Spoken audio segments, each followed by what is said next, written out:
Cerita Kesultanan Banten. Kesultanan Banten didirikan pada pertengahan abad ke-16 oleh Maulana Hasanuddin. Maulana Hasanuddin adalah putra Sunan Gunung Jati, salah satu wali Songo sebelum berdirinya Kesultanan Banten.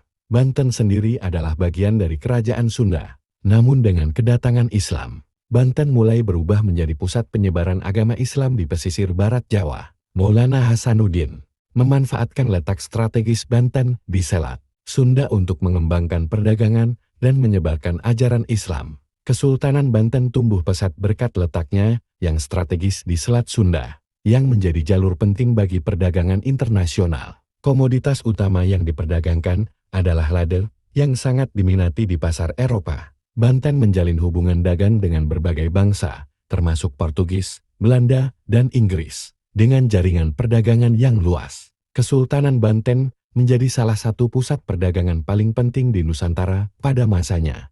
Meningkatnya perdagangan juga membawa kemakmuran bagi rakyat Banten dan memperkuat posisi kesultanan di kawasan Nusantara. Sultan Ageng Tirtayasa dikenal sebagai salah satu penguasa paling tangguh dalam sejarah Banten. Sultan Ageng Tirtayasa menolak kehadiran VOC yang berusaha menguasai perdagangan di Nusantara. Sultan Ageng Tirtayasa memimpin perlawanan keras melawan Belanda, dengan visi mempertahankan kedaulatan dan kemakmuran Banten. Namun, perpecahan internal terjadi ketika putranya, Sultan Hajib, bekerja sama dengan VOC untuk merebut kekuasaan dari ayahnya. Konflik antara ayah dan anak ini melemahkan Kesultanan Banten dari dalam. Dan pada akhirnya VOC berhasil mengendalikan kesultanan setelah Sultan Ageng Tirtayasa ditangkap. Kejatuhan Kesultanan Banten terjadi perlahan, terutama karena perpecahan di dalam keluarga kerajaan dan semakin kuatnya cengkeraman VOC. Setelah Sultan Hajin merebut kekuasaan dengan bantuan VOC,